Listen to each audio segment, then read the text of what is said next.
6차 세 번째 시간 시작하겠습니다. 이번 시간은 장내 미생물에 대해서 보겠습니다.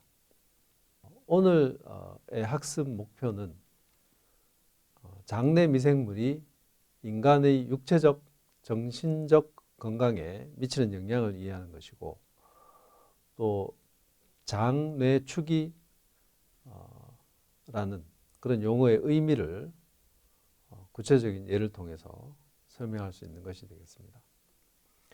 또 건강한 장내 미생물을 유지하려면 우리가 어떻게 해야 되는가, 이런 것들을 설명할 수 있게 되는 것이 오늘의 학습 목표입니다.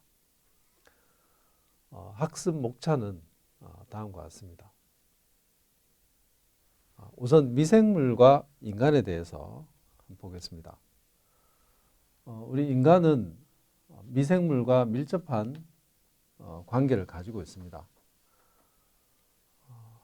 근데 이제 우선 앞에서도 계속 얘기를 해왔지만, 이 인간은 발효를 통해서 미생물을 이용함으로 해서 아주 건강한 먹거리를 많이 만들어냈죠. 근데 그럴 때 우리가 초기에 이 발효를 통해서 미생물을 이용할 때는 미생물의 실체를 알지를 못했습니다. 그렇지만 발효를 통해서 미생물을 이용한 것이죠. 그러다가 한 300여 년 전에 현미경이 발달하면서 미생물이 관찰이 됐습니다. 이 미생물이라는 게 있구나, 이렇게 알게 되고, 그러면서 이 미생물들이 질병의 원인임을 밝혀냈죠. 우리가 유럽의 흑사병 같은 경우는 유럽 인구의 3분의 1이 죽어나갔다, 그렇게 얘기를 하고 있는데, 이 흑사병은 이 얼스니아 페스티스라는 그런 미생물에 의해서 일어납니다. 이것도 쥐벼룩이 그걸 이제 옮기고 전파하고 이런 역할을 하는 거죠. 그래서 미생물이 질병의 원인임을 알아내고 난 다음에 항생제를 개발해서 여러 가지 질병을 막아내는 데 사용이 됐죠. 그러다가 요새 들어서는 그러니까 예전에는, 그러니까 이 미생물이 질병의 원인임을 밝혔을 때, 이때는 모든 미생물은 무조건 다 죽여야 된다, 살균해야 된다, 이런 생각을 했던 거죠. 그러다가 요즘 들어서는 이 미생물상의 중요성을 인식하기 시작했습니다. 이 미생물상을 영어로 이제 마이크로바이옴이라고 하는데, 이걸 이제 미생물상 또는 미생물균총이라고 합니다. 근데 이 용어가 의미하는 것은 몸 안에 있는 모든 미생물을 한꺼번에 다 모아서 마이크로바이옴, 미생물상, 이렇게 부르는 거죠. 근데 현재 들어서는 이런 미생물상이 우리 건강에 상당히 중요하다, 이런 것을 알게 되는 거죠. 그래서 이 미생물상을 잘 유지를 하면은 건강에 도움이 된다, 그렇게 생각한 겁니다. 그래서 옛날에는 우리 몸 속에, 몸이나 몸 겉에 미생물을 발견하고는 이것들이 우리 몸에 기생한다, 이렇게 생각했지만, 요즘 들어서는 이런 미생물과 인간이 공생하는, 서로 도움을 주면서 살아가는 그런 존재가 아닌가, 이렇게 생각을 하게 됐죠. 그럼 이 미생물상이 중요하다는 것을 인식한 계기에 대해서 얘기해 보겠습니다.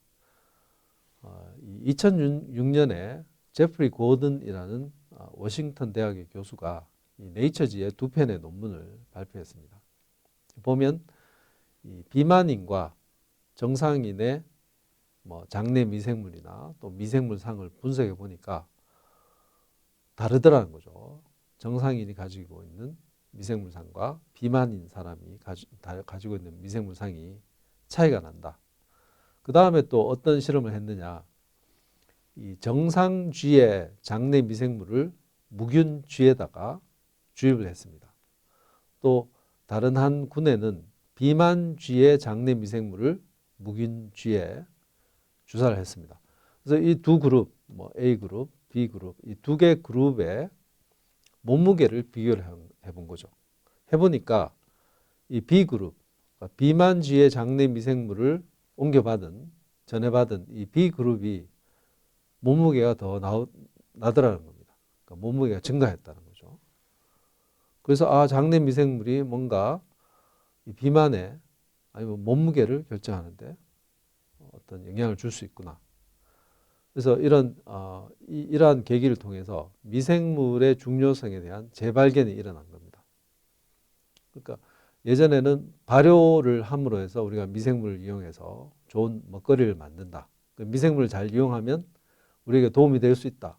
그걸 이제 알았고, 이 제프리 고든 교수에 의해서 이 미생물이 중요하다는 걸 다시 한번 발견한 겁니다. 이번에는 미생물과 인간이 공생함으로써 서로에게 도움이 된다. 이런 걸 알게 된 거죠. 그럼 이제 미생물상에 대해서 본격적으로 얘기를 해보겠습니다. 이 사람은 한 사람이 가지는 세포수는 한 30조 개 정도 된다고 합니다. 그런데 이 한 사람에게 공생하는 미생물 숫자는 한 100조 개 정도. 미생물이 훨씬 더 많죠. 물론 이제 미생물은 훨씬 작기 때문에 무게는 한 2kg 정도, 다 모아도 2kg 정도밖에 되지 않습니다. 근데 이 미생물상의 유전체를 분석해 보면은 사람의 유전체보다 훨씬 더 많다는 거죠. 그러니까 사람은 유전자 개수가 한 2만에서 3만 개 정도밖에 안 됩니다. 근데 몸 안에 100조 개 정도의 미생물이 있고, 이 미생물이 다 종류가 다르고 이러다 보니까 이 미생물들이 가지는 유전자의 숫자가 200만에서 2천만 정도. 사람이 가지는 유전자 숫자보다 훨씬 더 많은 그런 유전자를 가지고 있다는 거죠. 또 A라는 사람과 B라는 사람을 비교해 보면 A라는 사람과 B라는 사람이 가지고 있는 그 사람의 유전체는 거의 비슷합니다. 차이가 많이 나지 않지만 어떤 미생물이 자라느냐, 특히 장내 미생물, 어떤 장내 미생물을 가지고 있느냐에 따라서 이 A라는 사람의 미생물이 만들어내는 대사산물하고 B라는 사람이 만들어내는 미생물의 대사산물이 훨씬 달라질 수 있는 거죠. 그래서 그 다른 대사산물들이 그 사람의 여러 가지 활동에 영향을 미칠 수 있다 하는 것입니다. 또 이러한 미생물상은 텃세 효과도 냅니다. 우리 입을 보면 입 안에 정상적으로 많은 미생물들이 살고 있습니다. 이것들은 질병을 일으키지는 않죠. 그러다가 실제 질병을 일으키는 병원균이 입으로 들어오면은 이미 정상적인 미생물들이 자리를 다 차지하고 있기 때문에 이 병원균이 발을 내릴 수가 없는 겁니다. 그래서 텃세 효과도 일으키고 또 좀 전에도 얘기했지만 미생물이 다양한 대사산물을 생산해서 사람에게 도움을 주죠. 근데 이 미생물상들이 좀 조심해야 될 거는 사람의 면역력이 약해지면 이 미생물들이 자라는 겁니다. 그러니까 건강한 사람은 이 면역 시스템이 아주 잘 돼 있어서 이 몸 안에 있는 미생물들을 잘 관리를 하는 거죠. 그래서 질병을 일으키지 않는데 면역력이 약해지면 이것들이 자라면서 감염을 일으킬 수 있습니다. 그런 것들을 이제 기회 감염이라고 합니다. 기회를 봐서 감염한다 이런 뜻으로. 그다음 이런 이제 미생물상은 우리가 어떻게 분석하느냐? 미생물 균총을 분리해서 DNA 염기서를 분석함으로 해서 어떤 미생물이 있는지 알아낼 수 있습니다. 그럼 이 미생물상 중에서도 장내 미생물에 대해서 보겠습니다. 이 한 사람의 미생물상의 99%가 장내 미생물이 됩니다. 장에는 상당히 많은 미생물이 자라기 때문에 그렇죠. 이러한 장내 미생물들이 인간 질병의 90% 이상에 관여한다는 거죠. 또 이 장내 미생물을 분석하면은 이 개인별 건강 상태 및 연령대까지도 추측이 가능합니다. 그러니까 장내 미생물이 어떤 것들이 있느냐에 따라서 연령대도 뭐 10대냐, 20대냐, 30대냐, 40대냐 이렇게 추측을 할 수 있는 거죠.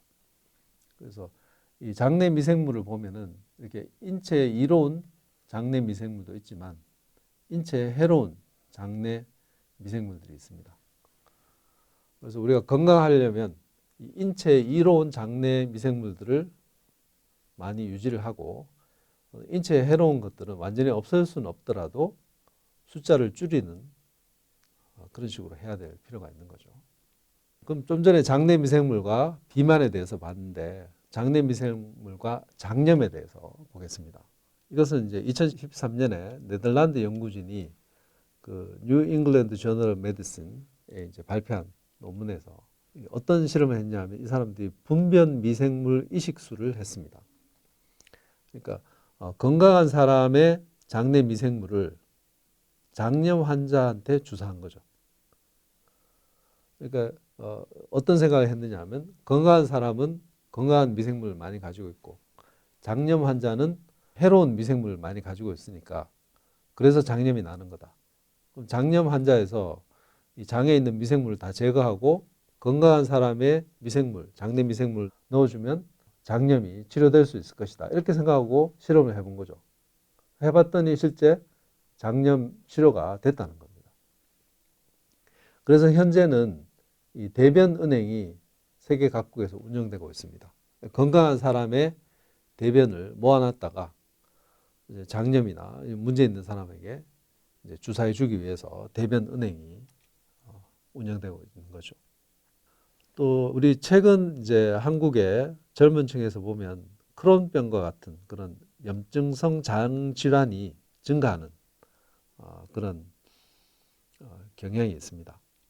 근데 아마도 이런 것들은 서구화된 식습관 때문에 옛날에 우리 한식이 추구하던 뭐 채소를 많이 먹고 그 다음에 뭐 비빔밥이라든지 또 삶지 않은 그러니까 튀기거나 굽지 않은 그런 음식을 먹고 하는 그런 한식의 그런 음식물 섭취 방법에서 좀 더 고기를 많이 먹고 뭐 채식을 적게 하는 그런 서구화된 그런 식습관을 가짐으로 해서 크론병이나 이런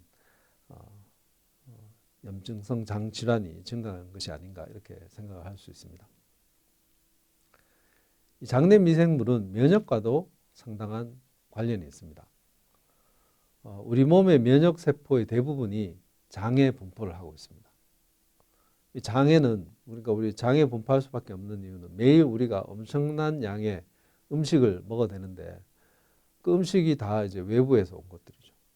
그리고 음식에 뭔가 나쁜 균이 들어있을 수도 있고 그러니까 그런 것들을 해결하기 위해서 면역 세포들이 장에 많이 분포되어 있습니다. 근데 이런 장내 미생물의 분포에 따라서 장의 면역 세포도 바뀐다는 거죠. 그러니까 장내 미생물의 분포가 변하면은 어떤 경우는 뭐 염증에 관여하는 세포가 많아질 수도 있고 또 장내 미생물의 분포가 바뀌면은 염증에 관여하는 세포가 줄어들 수도 있고 그렇게 되면서 여러 가지 변화를 일으키는 거죠. 그 예를 보면 이 자가 면역 질환, 우리 관절염이라고 있는데 이 관절염이 특히 이제 류마티스 관절염 이런 것들이 자가 면역 질환입니다. 근데 이런 류마티스 관절염의 정도가 장내 미생물에 의해서 그 심도가 달라질 수 있다는 거죠. 그래서 장내 미생물이 좋은 장내 미생물을 가진 사람은 관절염 정도가 약하고 뭐 해로운 장내 미생물이 많이 있는 그런 사람은 관절염이 훨씬 더 심해지고 그래서 이런 자가 면역 질환뿐만 아니라 면역 항암제의 치료 효과도 장내 미생물이 관여한다. 뭐 항생제 내성도 장내 미생물이 관여한다. 이런 것들이 계속 밝혀지고 있습니다. 그래서 이 장이 건강해야 몸도 건강해지고 면역력도 강해진다. 이런 얘기를 할 수 있게 되는 거죠. 이 장내 미생물은 정신적인 건강과도 관련이 있습니다. 우리가 보통 이제 스트레스를 받으면 스트레스는 이제 머리로 이 머릿속에서 받는 건데 체합니다. 그러니까 뭔가 이 머릿속으로 받는 그 스트레스가 이 장에 어떤 영향을 준다는 거죠. 뭐 또 배가 부르면 기분이 좋아진다. 당연한 얘기지만 이것도 장과 그 정신이 연결되어 있다. 뭐 그런 걸 들 수 있고, 또 소화가 잘 되면 배변을 잘하기 때문에 뱃속이 편하고 마음도 편하고 즐겁고 뭐 이런 것들. 또 우리가 보면 사촌이 논을 사면 배가 아프죠. 배가 아프다 이런 그 속담이 있는데, 그 사촌이 논을 사면 뭐 질투심 때문에 머리가 아파야 되는데 머리가 아픈 게 아니라 배가 아픕니다. 이것도 이제 정신과 장이 연결돼 있다. 뭐 그런 얘기. 그리고 우리가 뭐 아주 뭐 스트레스를 받거나 슬픈 일이 생기거나 이러면 뭐 애가 탄다, 뭐 애간장을 녹인다, 뭐 애가 끓는다, 뭐 이런 얘기를 하죠. 이때 애는 장을 뜻하게 됩니다.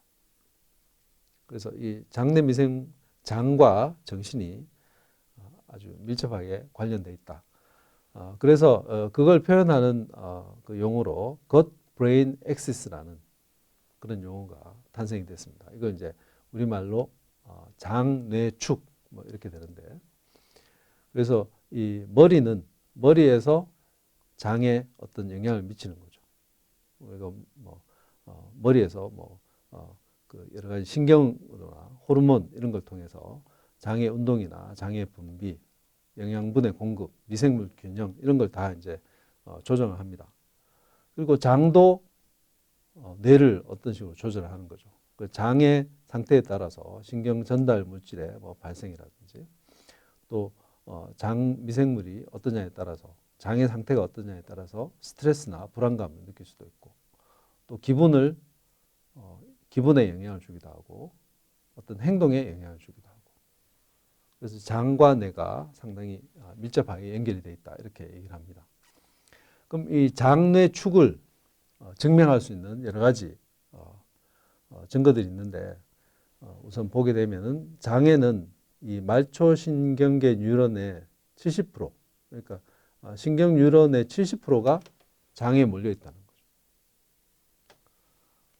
거죠. 그리고 이런 신경계 뉴런은 미주신경을 통해서 뇌와 연결이 되어 있습니다.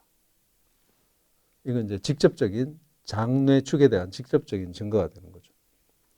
그 다음 또 보면 이 장내 미생물은 소화 과정에서 수십만 종의 대사산물을 만들어냅니다. 우리 앞에서 뭐 발효에 대해서 얘기할 때 발효균들이 영양분을 분해해서 많은 2차 산물, 대사산물을 많이 만들어내죠. 그것처럼 장내 미생물도 그런 대사산물을 만들어내고, 이것들이 대장벽을 통해서 흡수돼서 뇌를 자극할 수 있는 겁니다. 그러니까 어떤 장내 미생물을 키우느냐에 따라서 만들어지는 대사산물이 달라지고, 그 달라진 대사산물이 뇌에 다른 식으로 작용할 수 있는 거죠. 또 사람의 면역세포의 70에서 80%가 장에서 발견됩니다. 앞에서도 얘기했지만. 그럼 이 면역세포들은 이 사이토카인이라는 단백질을 내는데, 이 사이토카인이 뭐 호르몬처럼 몸에 여러 가지 영향을 주게 됩니다.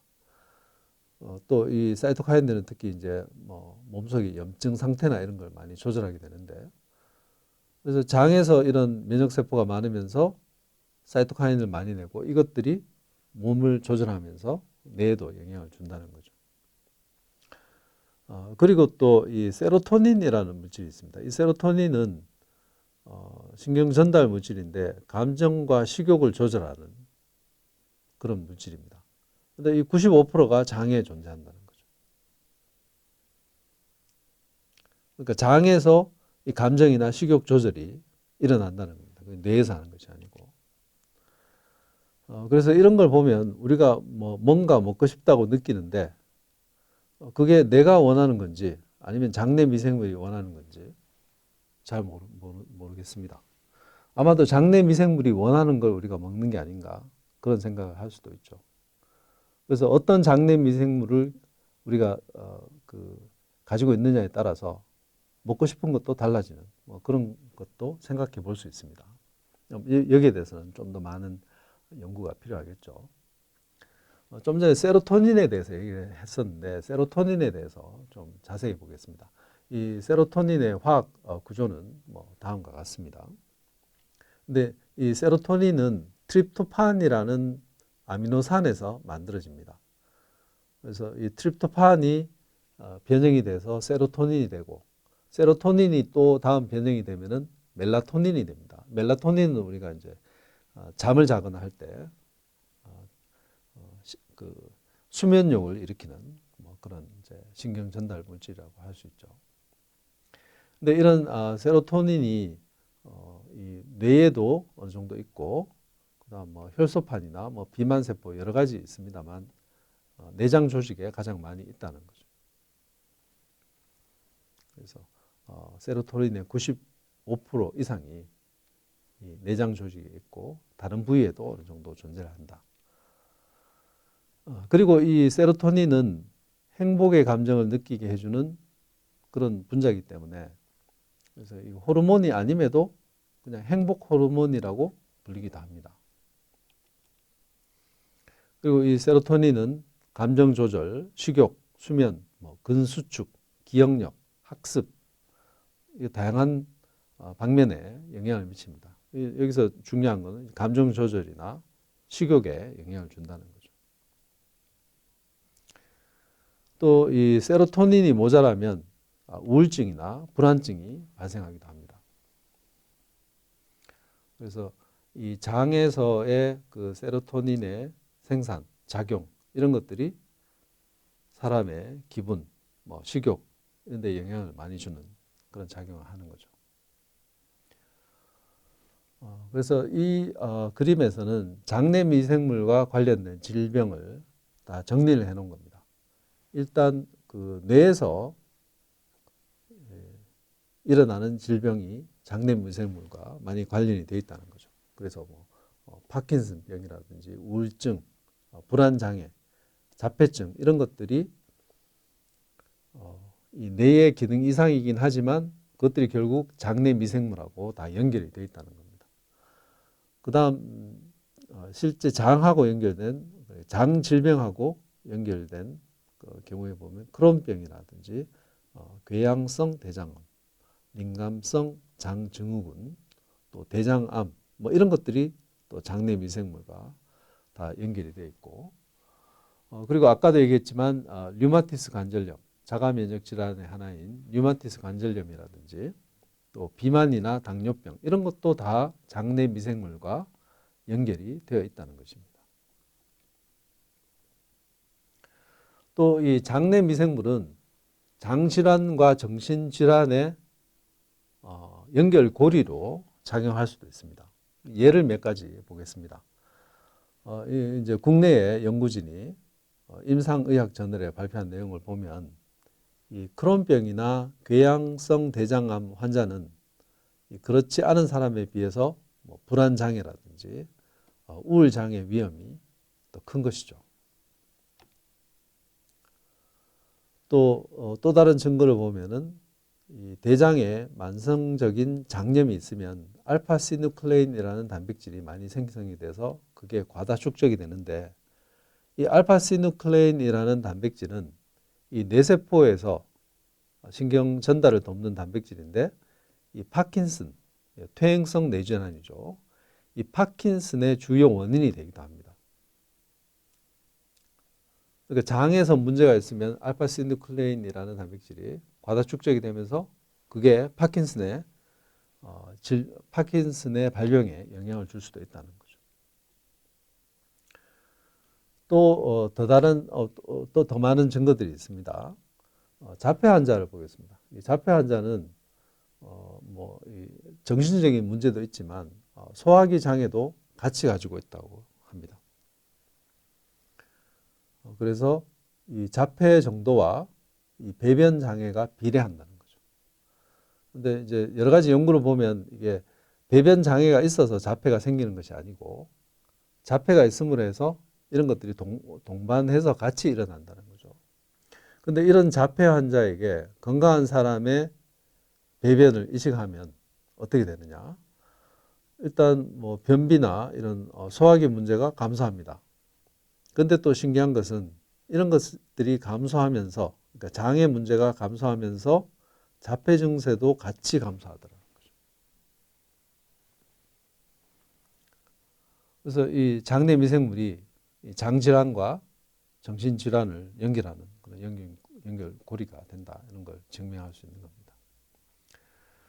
근데 이 자폐 환자뿐만 아니라 파킨슨병 환자도 유사한 그런 소화기 장애가 발생합니다. 그래서 어떻게 보면 이 장에서 뇌로 가는 신호를 정상화시키면은 파킨슨이나 자폐, 정신분열, 알츠하이머 같은 그런 증상을 치료할 수도 있지 않을까, 뭐 그런 생각을 할 수도 있습니다. 물론 이 부분에 대해서는 뭐 자폐에 대해서는 어느 정도 밝혀졌지만 나머지 질환에서는 장내 미생물이 어떤 역할을 하는지에 대해서는 좀 더 이제 연구가 필요한 것이죠. 자, 그럼 장내 미생물에 대해서 지금까지 계속 얘기를 했는데 여기서 중요한 건 어떻게 하면은 건강한 장내 미생물을 유지할 수 있을까 하는 것이 중요한 거죠. 그렇게 해야만 우리가 건강한 삶을 살 수 있기 때문에. 그럼 이 장내 미생물 상에 영향을 미치는 요인들은 어떤 것들이 있느냐? 첫 번째가 식습관입니다. 우리가 탄산음료를 많이 마신다든지, 뭐 붉은 육류 섭취를 많이 한다든지, 이러면은 이제 나쁜 해로운 미생물들이 자라는 거죠. 그래서 육식보다는 채식이 건강한 장내 미생물을 키우는데 좋다는 겁니다.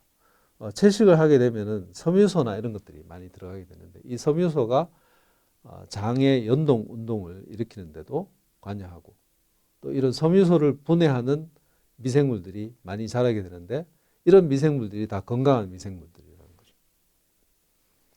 근데 우리 한식 문화를 보면은 육식보다는 채식을 선호하는 그런 한식 문화를 가지고 있는데 아마도 우리 조상들은 뭐 미생물에 대해서 몰랐지만은 이미 이런 것들을 미리 파악하고 있었을 수도 있습니다. 그래서 좋은 장내 미생물을 유지하려면 야채를 많이 먹고 견과류, 생선류, 통곡물 뭐 이런 것들을 많이 먹으면 건강한 미생물을 유지하는 데 도움이 된다. 뭐 그렇게 얘기할 수 있죠. 그다음 생활 습관도 이 장내 미생물에 영향을 미칩니다. 뭐 흡연이라든지 흡연을 많이 하면 해로운 미생물이 많이 자라고 운동을 하지 않으면 또 해로운 것들이 많이 자라고 취침 시간을 불규칙하게 한다든지 늦게까지 안 잔다든지 그런 것도 장내 미생물에 좋지 않은 그런 영향을 주는 거죠. 그래서 생활 습관 그리고 아직 유전적인 요인이나 이런 것들은 밝혀지진 않았습니다만 아마도 이 장내 미생물상에 영향을 미치는 요인 중에 유전적 요인도 있지 않을까 그렇게 예상을 해봅니다. 이건 이제 앞으로 한 4, 5년 지나면 밝혀지겠죠. 그래서 이 건강한 장내 미생물을 키우려면 여러 가지 식습관이나 뭐 생활 습관이 중요하다. 그걸 이제 증명하는 연구를 하나 또 소개를 하겠습니다. 우울증 환자에서 우울증 환자와 일반인의 식습관을 비교를 한 것입니다. 비교를 해보니까 이 우울증 환자는 아침을 거르는 비율이 높거나 또 채소나 식이섬유 섭취량이 적고 또 생선 섭취가 낮고 그러다 보니까 장이나 몸에 염증 물질의 수치가 높고 또 우울증 환자는 음주 비율이 높았다는 거죠. 그래서 이제 우울증 환자가 이런 식습관이나 생활 습관이 나쁘기 때문에 장내 미생물도 해로운 것들이 많이 자라는 것이 아닌가. 그래서 이런 우울증을 개선하려면 뭐 아침을 거르지 않고 또 채소, 생선류, 통곡물 이런 걸 섭취하고 이런 것들이 우울증 치료에 도움이 될 것이다. 이렇게 예상할 수 있습니다. 마지막으로 프로바이오틱스와 프리바이오틱스에 대해서 얘기를 하겠습니다. 프로바이오틱스는 무엇이냐? 이 체내에 들어가서 건강에 좋은 효과를 주는 살아있는 균을 프로바이오틱스라고 합니다. 우리가 이제 뭐 요거트 이런 거 유산균이 많다고 해서 요거트를 마시는데 그 요거트를 마시는 행위 자체가 결국 프로바이오틱스를 섭취하는 그런 거죠. 그래서 실제 이 장염 환자가 있으면 뭐 설사를 자주 한다든지 그런 장염 환자는 병원에 가면은 유산균 캡슐을 처방해 줍니다. 그러면 약국에서 이 유산균 캡슐을 받아가지고 냉장고에 보관하면서 하나씩 꺼내서 먹죠. 그러니까 살아있는 균이니까 냉장 보관해야 되고 그렇게 됩니다.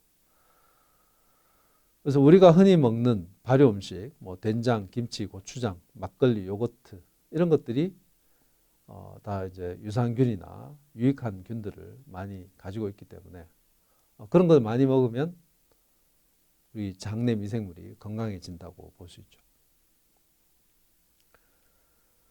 다음은 이제 프리바이오틱스에 대해서 보겠습니다. 이 프리바이오틱스는 어떤 것이냐? 장내 유익균의 먹이 역할을 하는 물질입니다. 그러니까 장내에 좋은 미생물을 많이 키우려면 그런 미생물들이 좋아하는 먹이를 먹어줘야 그런 먹거리를 먹어줘야 된다는 거죠. 그런 것들이 어떤 것들이 있느냐? 이 식이섬유가 풍부한 채소, 우리가 흔히 얘기하는 뭐 건강한 음식이다 하는 게 여기 다 들어갑니다. 채소, 과일, 발효식품 이런 것들을 많이 먹으면 그게 프리바이오틱스가 되는 거죠.